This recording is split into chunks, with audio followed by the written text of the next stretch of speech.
नमस्कार साथियों, कैसे हैं आप सभी लोग। जैसे कि आप मेरे पीछे थंबनेल देख पा रहे हैं कि आज अपन बात जो करेंगे वो आने वाली वैकेंसियों के बारे में बात करेंगे। जैसे कि आपको पता है कि नर्सिंग जो अपना फील्ड जो रहा है वो पिछले 2018 या 2017 से मैं कहूँगा तो एक स्वर्णिम काल के अंदर चल रहा है, जिसके अंदर अपन तमाम तरह की वैकेंसी के ऊपर वैकेंसी के ऊपर वैकेंसियों की भरमार लगी हुई है। बस एक कमी जो रहती है अपने के अंदर वो रहती है एक दमदार तैयारी की। तो अब मैं उम्मीद करता हूं कि आप लोग बिल्कुल दमदार तैयारी के अंदर लगे हुए होंगे, और नहीं लगे हुए हैं तो अभी समय है अपने तैयारी को दमदार बनाने का। और उस दमदार तैयारी को आप जितना दमदार बनाएंगे उतनी ही सक्सेस की गारंटी क्या होगी, आपकी सुनिश्चित होगी। ध्यान रख लीजिएगा।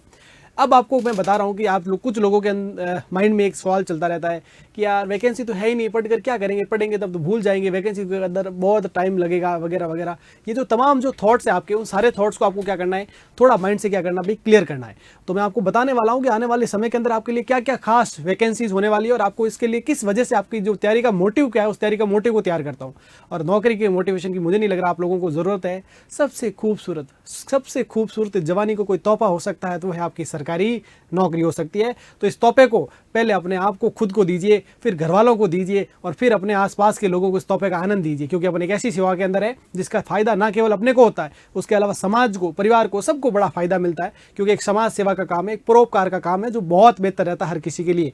तो अब मैं आपको वैकेंसी की जब बात करता हूं तो देखो, सबसे पहले तो आपको मैं लेटेस्ट जो अपडेट देता था, लेटेस्ट जो आपके अपडेट ये है कि आप लोगों को पता है कि अभी तुरंत प्रभाव से जो आपकी वैकेंसीज आने वाली है, इसके बारे में अपन बात जरूर करेंगे। लेकिन पहले अपन थोड़ा आपके काम की बात कर लेते हैं, फिर अपन हमारे काम की बात करेंगे। देखो, सबसे पहले काम की बात जो है वो देखो, हाँ, सबसे पहले जो काम की बात है वो ये देखो कि अभी आपको कुछ ही दिनों के बाद में किसका, अभी आपके ईएसआईसी का एग्जाम होने वाला है। किसका एग्जाम होने वाला है? आपके ईएसआईसी का एग्जाम होने वाला है। सबको पता है कि नहीं पता? लगभग कुछ मतलब बिल्कुल बहुत कम समय बचा है, जिसके बाद में आपका क्या है, अभी आपका ईएसआईसी का एग्जाम है। तो आप लोगों को ईएसआईसी की तैयारी बेहतर हुई होगी, और नहीं हुई है तो उसको बेहतर बना लीजिएगा। क्योंकि एक बेहतरीन मौका है आपको, एक ऐसी शानदार जॉब की, इतनी अच्छी पोस्टें हैं, और इस पोस्टों को अच्छे से भुनाना है। और एग्जाम में, कोई भी एग्जाम में देने जाएं तो खुद को पहले आप हतोत्साहित ना करें कि भाई अपना होगा कि नहीं होगा, ये सब चीज़ें छोड़ दीजिए। अभी जो आपका काम एक ही मोटिव होना चाहिए कि मैक्सिमम टाइम को मैं पढ़ाई के लिए यूटिलाइज करूँ, जितना कर सकता हूँ मैं चीज़ों को पढ़ूँ। और आप जितना अच्छे से सेलेक्टिव कंटेंट को अगर आप बार बार रिवीजन करके अगर आप अच्छे से पढ़ेंगे तो सफलता की गारंटी तो सुनिश्चित है ही है। ध्यान रख लीजिएगा।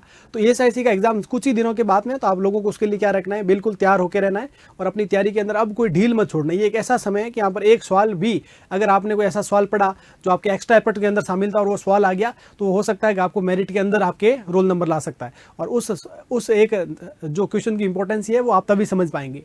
तो अपने एफर्ट्स को इस समय बिल्कुल पूरा क्या दें, 100% दें। अब जैसे आप मान लीजिए अपने ईएसआईसी का एग्जाम हो गया, तो ईएसआईसी के एग्जाम के बाद में भी आपको चिंता करने की कोई बात नहीं। अगर मान लीजिए ईएसआईसी एग्जाम अच्छा नहीं हुआ तो आपकी तैयारी को फिर कंटिन्यू करना है। अगला जो आपके सामने एक यूनिवर्सल मौका आएगा, नर्सिंग जगत की जो सबसे टॉप रेटेड वैकेंसी जो अपन कह सकते हैं वो अपना क्या है, नॉर्सेट रहता है। और नॉर्सेट आपको पता है हर साल के अंदर 2 बार नॉर्सेट हो रहा है ना, साल के अंदर 2 बार नॉर्सेट हो रहा है। और इस बार का जो नॉर्सेट है वो एक्सपेक्टेड है आपके कब, उन्होंने बता रखा है कब, उसके शेड्यूल कैलेंडर के अंदर कब बता रखा है, अपने 15 सितंबर को क्या बता रखा है, नॉर्सेट बता रखा है। तो आपको मान लीजिए अभी अपना बहुत कम समय बचा, मतलब लगभग 3 से 4 महीने का समय बचा, अगली वैकेंसी भी आपके लिए बिल्कुल तैयार खड़ी है। तो आपको तैयारी को, अगर वहाँ पर कहीं, अगर मान लीजिए आपका मतलब सबका अच्छा हो और आपकी मेहनत हमेशा रंग लाए, और उसके साथ में मान लीजिए कहीं कमी रह जाए, तो उस कमी को पूरा करने का मौका किसके पास में, अभी आपके नॉर्सेट आपके बिल्कुल सामने है। और उस नॉर्सेट के मौके को गंवाइएगा मत, बहुत इंपॉर्टेंट होता है, ध्यान रख लीजिएगा, ठीक है। उसके बाद में नॉर्सेट के अंदर आपको पैटर्न सारी चीज़ें पता ही होती है। प्री और मेंस के अंदर एग्जाम हो गए, और हर एक सेगमेंट को आपको अलग अलग डिवाइड कर रखा है। 18 जो आपके लगभग 18 मिनट के अंदर आपको लगभग 20 क्वेश्चंस दिए जाते हैं। तो सारी चीज़ें आपको अच्छे से पता, और उसको अच्छे से आपको यूटिलाइज करना। और इसके बारे में जो मतलब लगभग जो सभी विद्यार्थियों के जो रिव्यूज आए उस पैटर्न से काफ़ी सेटिस्फाइड नजर आ रहे हैं। 2 मौके मिल रहे हैं। अगर कई बार प्री अच्छा नहीं होता है तो अपन क्वालिफाई कर लेते हैं, फिर अपन मेंस के अंदर बेहतर कर जाते हैं, और इसकी वजह से जो चीटिंग के चांसेस है वो भी बिल्कुल मिनिमाइज हो जाते हैं। क्योंकि 2 जगह 2 स्टेप होना काफ़ी हर किसी के लिए क्या रहता है, काफ़ी टफ रहता है। तो ये काफ़ी एक इंपॉर्टेंट होता है, जो बिल्कुल मेहनती विद्यार्थी है उनके लिए बहुत ही ये क्या रहेगा, उपयोगी साबित होने वाला है। उसके अलावा मैं नॉर्सेट के बारे में अगर बात करें तो एम्स के साथ साथ में अभी आपने एक बड़ी खुशखबरी सुनी होगी। आपने कई जगह एक सर्कुलेट करता हुआ आपने एक एक पेपर जरूर देखा होगा, एक तरह का नोटिस था उसके अंदर, लगभग आप ये समझ लीजिएगा, जिसके अंदर एएनएस से लेकर एसएनओ से लेकर आपके नर्सिंग ऑफिसर की लगभग जो आपके 988 वैकेंसी जो किसमें है, आपके राम मनोहर लोहिया हॉस्पिटल के अंदर है। और वो शायद संभवतः आपकी वो वैकेंसीज होगी वो आपके किसके साथ में आ सकती है, नॉर्सेट के साथ में आ सकती है। तो नॉर्सेट के साथ में 988 पोस्टें आना मतलब काफ़ी बड़ी वैकेंसी होने वाली है। तो इस बार भी नॉर्सेट काफ़ी बड़ा हो सकता है, तो इसका भी आपको फायदा मिल सकता है। इसके लिए भी खुद को तैयार रखिएगा। कुछ लोगों को थोड़ा ऐसा था कि सर पिछली बार वैकेंसी कम आई है, लेकिन मैं इस बार कह सकता हूं कि आपकी इस बार वैकेंसी काफ़ी ज़्यादा आ सकती है। काफ़ी जगह इसकी डिमांड भी है और एक सही समय है वैकेंसी की। एक अपन कह सकते हैं कि सब जगह रिक्वायरमेंट को देखते हुए इस बार वैकेंसी थोड़ी बड़ी आ सकती है। आप लोगों की जो एक बड़ी कह सकता हूँ कि पिछली बार की जो एक आपको टसक थी जो कि भाई यार वैकेंसी बड़ी नहीं है, तो इसके लिए आपको ये कमी भी शायद इस बार नहीं रहेगी। काफ़ी बड़ी वैकेंसी आ सकती है नॉर्सेट की। उसके अलावा देखो, अगर अपन और बात करें तो एक तो अपने डीएसएसबी हो गया, उसके बाद अपना एसजीपीजीआई हो गया, हो गया, और उसके अलावा अपने आरआरबी। इन तीनों की वैकेंसियां भी, कुछ की वैकेंसियों के नोटिफिकेशन आ चुके हैं, कुछ के नोटिफिकेशन आने वाले हैं। तो आप लोग निश्चित तौर पर इन तीनों वैकेंसियों के लिए भी आप इंतजार कर सकते हो। ये तीनों वैकेंसियों के बारे में काफ़ी इंपॉर्टेंस ही है। देखो, एक तो आरआरबी की वैकेंसी को जो एक्सपेक्टेड उन्होंने लगभग अक्टूबर से दिसंबर के टाइम ड्यूरेशन के अंदर बता रखा है। तो उसके बाद में अगला जो एक बड़ा अपॉर्चुनिटी हो सकती है वो आरआरबी हो सकती है। एसजीपीजे के लिए ऑलरेडी नोटिफिकेशन जारी हो चुके हैं, उसके बारे में भी आपको पूरी तरह से खुद को तैयार रखना है। एक पिछले कुछ दौर के अंदर देखूंगा तो एसजीपीजे की काफ़ी सारी वैकेंसीज आई है ना, DSSB जो, हाँ DSSB जो रह गया, उसके अंदर भी आपकी वैकेंसीज आ रखी है। तो उसके लिए भी आपको खुद को बिल्कुल तैयार रखना है भाई डियर्स, और बहुत ज़बरदस्त तरीके से अपने को तैयारी करने की ज़रूरत होती है ना। तो अब जो तैयारी जो अपन करते हैं उसके बारे में भी अपन थोड़ी जरूर चर्चा करेंगे कि तैयारी के अंदर क्या क्या थोड़ा विशेष चीज़ों का ध्यान रखें जो आपके लिए थोड़ा उपयोगी साबित हो सकता है। उनके अलावा अगर अपन बात करें वैकेंसीज की, तो एक बड़ी वैकेंसी आपको अपने स्टेट्स जो अपने एग्जाम्स होते हैं, स्टेट एग्जाम के अंदर भी आपको वैकेंसीज नज़र आ सकते हैं। कई कई जगह अपने रिसेंट टाइम के अंदर इलेक्शंस का भी उसको लोगों को फ़ायदा मिल सकता है कि एग्ज़ाम किसी जगह इलेक्शंस है तो उसकी वजह से भी आपको थोड़ी वैकेंसियों की आपको अपॉर्चुनिटी ज़्यादा मिल सकती है। तो उसका भी आपको अलग अलग स्टेट में जहाँ एग्जाम्स है उस वजह से भी आपको थोड़ा उसका अपॉर्चुनिटी ज़्यादा मिल सकती है। उसके लिए आपको खुद को तैयार रखना है। मतलब कुल मिला के मैं ये कह रहा हूँ आपसे कि आपको हर एक सेगमेंट के बाद में, हर 2 या 3 मंथ्स के बाद में एक एग्जाम फेस करना है। हर 1, 2, 3 हाईएस्ट 3 मंथ के बाद में आपको एक नर्सिंग वैकेंसी का एग्जाम देना है। तो आपको खुद को हमेशा उसके लिए क्या रखना है, तैयार रखना है। तैयार जब आप रखोगे तो अगर अपन को खुद को तैयार रखने का मतलब क्या है, कोई तलवार लेके तो खड़ा नहीं होना है। करना क्या है भाई, अपनी पढ़ाई अच्छी रखनी, क्या करनी भाई, अपने को स्टडी को बहुत मजबूत बनाना है। अब जो स्टडी को मजबूत बनाने का जो तरीका रहता है भाई, देखो वो सबसे इंपॉर्टेंट तरीका क्या रहता है कि सबसे पहले देखो आपको 2 तरीके होता है। एक तो होता है आपकी सेल्फ स्टडी का तरीका होता है ना, कोई एक इंपॉर्टेंट तरीका रहता है सेल्फ स्टडी का, कि भाई आप कह सकते हैं कि मैं कोचिंग क्यों करूं, मैं तो सेल्फ स्टडी कर लेता हूं। देखो बिल्कुल अच्छा तरीका है, नो डाउट सेल्फ स्टडी एक अच्छी स्टडी का पार्ट है। लेकिन अब इस सेल्फ स्टडी को लेकर आप करोगे ना तो आपको बहुत सारी किताबों का एक क्या करना पड़ेगा, एक ग्रुप लेना पड़ेगा। उसके बाद में से आपको एक एक किताब को एक बात को आपको छांटना पड़ेगा, फिर उसके नोट्स बनाने पड़ेंगे, फिर आप पढ़ना पड़ेगा और फिर आप उनको क्या करोगे, मेमोराइज करोगे। मैं आपके इतने सारे स्टेप्स को कम क्या कर देते हैं, कोचिंग कम कर देते हैं। और कोचिंग सीधा कहाँ पर आती है आपको अपन क्या करेंगे, बिल्कुल स्पून फीडिंग वाला सिस्टम है कोचिंग के अंदर। कैसे, अब स्पून फीडिंग का सिस्टम कैसे रहेगा, देखो पॉइंट वहाँ पर इंपॉर्टेंट क्या है, हाँ कि आपको हम सब कुछ रेडीमेड मटेरियल देंगे। क्या देंगे अपन, रेडीमेड मटेरियल देंगे, सब कुछ रेडीमेड, आपको कुछ नहीं करना है, आपको सब कुछ मिलेगा। जैसे अपन क्या करेंगे, अपन सबसे पहले आपको क्या करेंगे, अच्छे से मैटर को एक्सप्लेन किया जाता है, उस मैटर को आपको लिखवाया जाता है, उसको सिर्फ और सिर्फ आपको करना क्या है, तो पढ़ना है और उसको मेमोराइज करना है। उसके अलावा आपको कहीं पर डाउट है तो आप टीचर से आस्क कर सकते हो। अलग अलग अपने प्लेटफॉर्म बन गए, अगर एक्सेसिबल है तो आप ऑफलाइन लीजिए, अगर आप एक्सेसिबल नहीं है तो आप ऑनलाइन से जुड़िए। ऑनलाइन के लिए अलग अलग बैच के लिए आपको अलग अलग उस लेवल के अकॉर्डिंग तैयारी करवा जाती है। तो उन सारे चीज़ों को अपन क्या कर सकते हैं, अच्छे से याद कर सकते हैं, समझ सकते हैं। समझ में आएगी नहीं बात,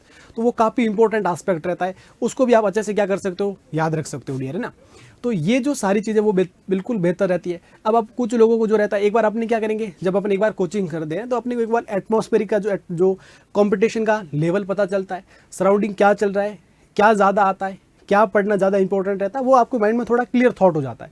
तो आपका लगभग जो आपकी मेहनत को बहुत मैं कह सकता हूँ कि आपकी मेहनत को 50% से भी कम कर देता है एक कोचिंग इंस्टीट्यूट, है ना। एक अच्छा कोचिंग इंस्टीट्यूट अगर अपन इसकी बात करें तो उसके बारे में आप उत्कर्ष के बारे में तो आप जानते ही हो, उसके बारे की उसकी जो सबसे ट्रस्टेड इंस्टीट्यूट है अपने नर्सिंग क्षेत्र के अंदर, तो आप उत्कर्ष के अलावा कोई आपको दूसरा ऑप्शन नजर नहीं आएगा।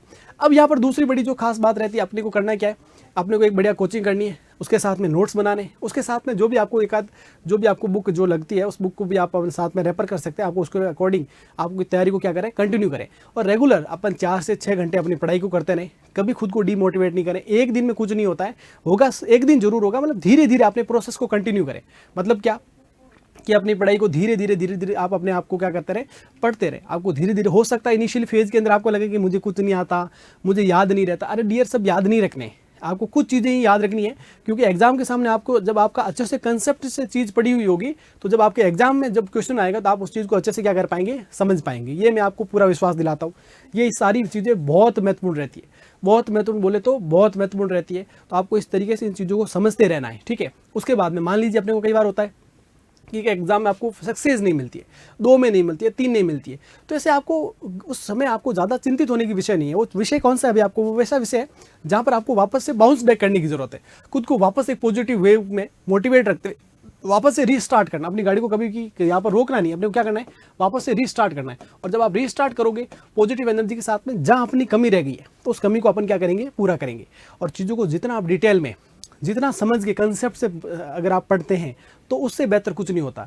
और पढ़ने के अंदर 2 इंपॉर्टेंट जो एस्पेक्ट होते हैं, सबसे पहले तो आपका क्या होना चाहिए भाई, आपका थ्योरी मजबूत होना चाहिए। सबसे इंपॉर्टेंट क्यों एस्पेक्ट रहता है, आपका थ्योरी स्ट्रांग होना चाहिए।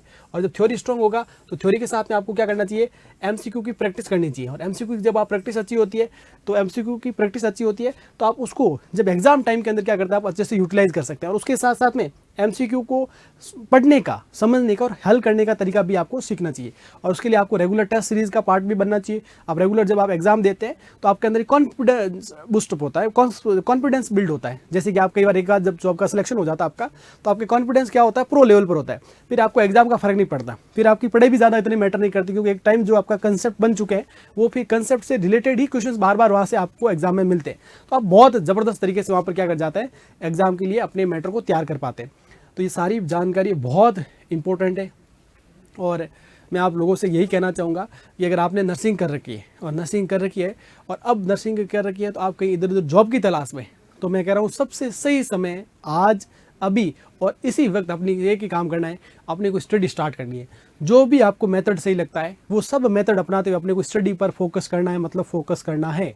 और आप स्टडी करेंगे तो निश्चित तौर पर आप एक अच्छा भविष्य पा सकते हैं, क्योंकि इसके लिए अपॉर्चुनिटीज़ आपकी एक के बाद एक आने वाली है। ये तो मैंने आपको कुछ सिलेक्टेड अपॉर्चुनिटीज़ बताई है जो आपको निश्चित आनी ही आनी है। उसके अलावा भी आपको बीच बीच में मल्टीपल ऑप्शन आते रहेंगे इधर उधर, छोटे मोटे इंस्टीट्यूट्स के। कई बार आपको कोई स्टेट की छोटी, कोई अलग इंडिविजुअल इंस्टीट्यूट की आपको वैकेंसीज नज़र आ सकती है। तो आपको सारी चीज़ों के बारे में अपन उत्कर्ष चैनल रेगुलर नोटिफिकेशन भी आपको देता रहता है, तो चैनल को फॉलो रखिएगा और आप उसको हमेशा देखते रहिए कौन कौन सी वैकेंसी है, उसके अलर्ट आ रखे हैं, कैसे फॉर्म भरने हैं, वो सारी चीज़ों के बारे में फोकस रख के आप हमेशा पर अपने एफर्ट डालिए। कभी ये मत सोचिए कि 10 वैकेंसी है, क्या पता 10 में से अपने को लिए एक, अपने को तो एक सीट चाहिए ना, तो अपन एक सीट के हकदार हो सकते हैं। लेकिन आपको हमेशा उसके लिए प्रयास सतत रखने पड़ेंगे। अपनी तैयारी को ज़रूर मजबूत रखना है। थोड़ा पढ़ो पर रोज़ पढ़ो और धीरे धीरे पढ़ते जाओ। और अपनी चीज़ों को और अपने मैटर को सब इधर उधर नहीं करना है, ये भी पढ़ लूँ वो पढ़ लूँ। और कुछ लोग बहुत ज़्यादा डीप चले जाते हैं ज्ञान में, इतना डीप होने की ज़रूरत नहीं है। आपको एक बेसिक्स को कंट्रोल रखना है और अपने नर्सिंग एस्पेक्ट के ऊपर बहुत मजबूत रहना है। तो अपने काम क्या है, उस काम की क्या इंपॉर्टेंस है और उसको कैसे किया जा सकता है, उसके ऊपर अगर आप ध्यान देंगे तो वो सबसे बेहतर होने वाला है। तो ये तमाम बेसिक जानकारी आपकी आने वाली वैकेंसी के लिए इंपॉर्टेंट हो रही है। और मैं कह रहा हूँ वैकेंसियों की कोई कमी नहीं रहने वाली है। आप ये विश्वास रखिए, वैकेंसी की कोई कमी नहीं रहने वाली है। कमी सिर्फ एक ही बात की हो सकती है, वो आपकी दमदार तैयारी। और उस दमदार तैयारी को शुरू करें आप आज, अभी इसी वक्त क्या करें, शुरू करें। और वो ही आपके सुनहरे भविष्य की एक बेहतरीन नींव की शुरुआत रहेगी आपके, है ना।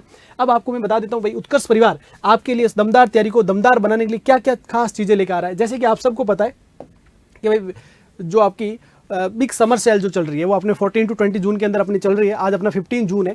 इसके अंदर अपन बात करेंगे तो आपको नर्सिंग के सारे जो अपने ऑनलाइन कोर्सेज हैं उसमें अप टू 90% डिस्काउंट है। अब अप टू 90 के बाद में आपको एक्स्ट्रा 13% डिस्काउंट है। सर आप ये एक्स्ट्रा कैसे, तो 19 और प्लस 13 तो 103% हो गया। 3% हमें देंगे क्या, नहीं, इसके बारे में समझना पड़ेगा आपको कि भाई जैसे मान लीजिए कोई भी कोर्स था, उस कोर्स के लिए आपको जो भी पहले से डिस्काउंट हो गया 90% डिस्काउंट हुआ, और उसके बाद में जो अमाउंट बचेगा ना, जो अमाउंट पीछे बचेगा उसके ऊपर 13% आपको और डिस्काउंट मिलेगा। और वो डिस्काउंट क्यों मिलेगा, उत्कर्ष परिवार का जो सबसे फेवरेट जो आंकड़ा अपन कह सकते हैं वो क्या रहता है भाई, अपना 13 है। सर का जो सबसे फेवरेट आंकड़ा वो क्या है, 13 है। और 13 मिलियन सब्सक्राइबर यूट्यूब पर, 13 मिलियन सब्सक्राइबर एक एजुकेशन चैनल के लिए बहुत बड़ी बात है। तो 13 मिलियन सब्सक्राइबर होने की खुशी के अंदर आपको एक्स्ट्रा कुछ डिस्काउंट आपके लिए अवेलेबल है। तो उन सारे डिस्काउंट को क्या करना, अपने को फ़ायदा उठाना डियर से ना। तो ये north set live from Jaipur classroom batch जो अभी स्टार्ट हुआ है, जोधपुर के अंदर भी लाइव फ्रॉम क्लासरूम बैच है वो भी अभी स्टार्ट हुआ है, एएसआईसी एमसीक्यू बैच है, या इसके अलावा एएसआईसी के लिए जो टेस्ट सीरीज है उसके लिए, सबके लिए आपके क्या लेंगे, अलग अलग आपको ऑप्शन मिलेंगे।